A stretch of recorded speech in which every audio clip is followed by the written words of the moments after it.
Exams में कितना पढ़ाई करते हो इससे ज़्यादा इंपॉर्टेंट है कि आप अपने आंसर को कैसे लिखते हो। आपको बिल्कुल वही लिखना है जो क्वेश्चन में पूछा गया हो, न ज़्यादा न कम। फर्स्ट इंप्रेशन लास्ट इंप्रेशन होता है। बहुत से स्टूडेंट कम पढ़ के भी अच्छे मार्क्स ले आते हैं। क्या आपको पता है क्यों? क्योंकि उनको वो सीक्रेट टेक्निक पता होती है जो एग्जाम में आंसर्स लिखने की होती है। No grammatical mistake, no spelling mistake. अगर आपको ये टेक्निक पता हो तो कोई आपको टॉपर बनने से नहीं रोक सकता। आज का वीडियो आप सभी के लिए बहुत इंपॉर्टेंट है क्योंकि बोर्ड एग्जाम आ रहे हैं और बहुत सारे कम्पिटेटिव एग्जाम आ रहे हैं और स्कूल के एग्जाम भी आ रहे हैं। अगर आप एक स्टूडेंट हो तो ये वीडियो आपके लिए बहुत जरूरी है। इस वीडियो को बनाने से पहले मैंने बहुत से टीचर से बात की जो अलग अलग बोर्ड के लिए पेपर चेक करते हैं, जैसे CBSE, ICSE, UP board etcetera. मैंने उनसे काफी इन्फॉर्मेशन ली और एक शॉकिंग चीज पता चली, वो ये है कि कितना पढ़ाई करते हो उससे ज्यादा इंपॉर्टेंट है कि आप अपने आंसर को कैसे लिखते हो। अगर आप सही तरीके से लिखते हो तो आपके 5 से 10 मार्क्स बढ़ सकते हैं। इस वीडियो को बनाने से पहले मैंने काफी स्टूडेंट से बात की और उनके प्रॉब्लम्स नोट किए। जो प्रॉब्लम सबसे ज्यादा कॉमन थी वो ये थी। First, slow speed. बहुत से स्टूडेंट की राइटिंग स्पीड स्लो होती है जिससे पेपर कंप्लीट नहीं होता। Second, bad hand writing.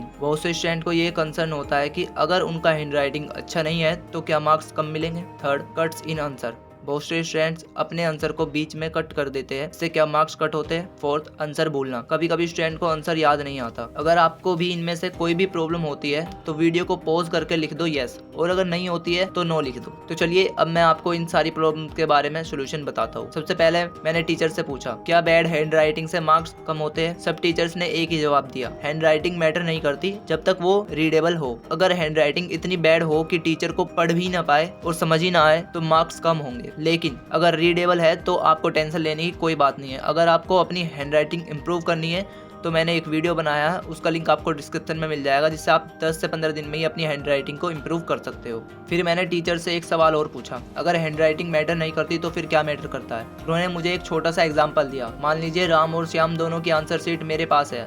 Ram ने अपने आंसर सीक्वेंस में लिखे है जैसे 1 2 3 4, जबकि श्याम ने रेंडमली लिखा है जैसे 3 2 1 4। जब उनके पेपर चेक हुए तो राम को ज्यादा मार्क्स मिले और शाम को कम मार्क्स मिले। क्यों? क्योंकि टीचर को जब आपके आंसर सीक्वेंस में नहीं मिलते हैं तो उनका मूड खत्म हो जाता है, और जब टीचर का मूड खत्म हो जाता है तो आप खुद समझ सकते हो कि क्या इम्पैक्ट पड़ता होगा। तो आपको मार्क्स कम मिलते हैं। अगर आपके आंसर सीक्वेंस में होते हैं तो आपके मार्क्स ज्यादा होंगे। तो पहला पॉइंट है आंसर सीक्वेंस में लिखना। टीचर के पास काफी पेपर्स होते हैं, अगर आपके आंसर सीक्वेंस में है तो टीचर को इजिली चेक करने में मदद मिलती है और वो फ्रस्ट्रेट नहीं होते। अगर आपको कोई आंसर याद नहीं आता तो टेंशन मत लो, आप उसे छोड़कर अगला क्वेश्चन लिखना शुरू कर दो, बस बाद में वापस आ जाना। दूसरा प्रॉब्लम है स्लो स्पीड और कट्स इन आंसर।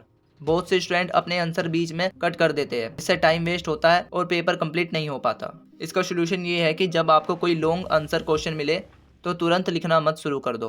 पहले अपने रफ साइड पर आंसर के की पॉइंट्स लिखो। जैसे अगर क्वेश्चन मेटेरियल्स के प्रॉपर्टीज का है तो लिख लो metal is hard, metal is malleable etcetera. ये काम 3 से 4 मिनट में कर लो। फिर जब आप आंसर शीट लिखना शुरू करेंगे आपको टाइम वेस्ट नहीं करना पड़ेगा और आपका आंसर क्लीन दिखेगा बिना कट्स के। तीसरा प्रॉब्लम है आंसर भूलना। कभी कभी आपको आंसर याद नहीं आता या आपको पता ही नहीं होता कि क्या लिखना है। टॉपर और एवरेज स्टूडेंट में यही फर्क होता है।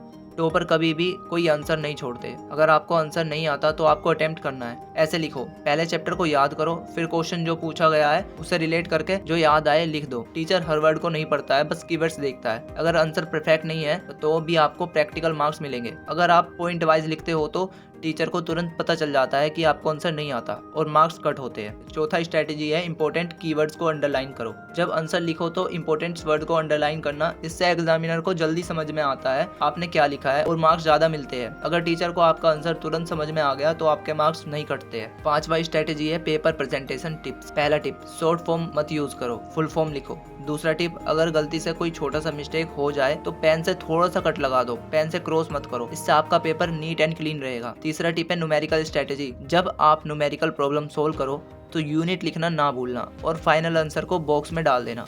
अगर आप यूनिट नहीं लिखते हो मार्क्स कटते हैं। अगर आप आंसर बॉक्स कर देते हो तो टीचर को जल्दी फाइनल आंसर मिल जाता है। और हाँ, डिफरेंस क्वेश्चन में हमेशा डिफरेंस के बीच गैप छोड़ो। जब आप डिफरेंस लिखते हो तो तब बीच में थोड़ा स्पेस छोड़ो, ये टीचर को इजी बना देता है आपको पेपर चेक करने में। इन स्ट्रेटेजी को फॉलो करके आप अपने मार्क्स इंप्रूव कर सकते हो और टॉपर जैसा लिख सकते हो। तो दोस्तों, आपको समझ में आया होगा। प्लीज़ इन चीज़ों को फॉलो करके मुझे बताइएगा कमेंट में, और आपको नया वीडियो किस टॉपिक पे चाहिए वो भी मुझे बता दीजिएगा कमेंट बॉक्स में। तो दोस्तों, मिलते हैं नेक्स्ट वीडियो में, तब तक के लिए bye and take care and all the best.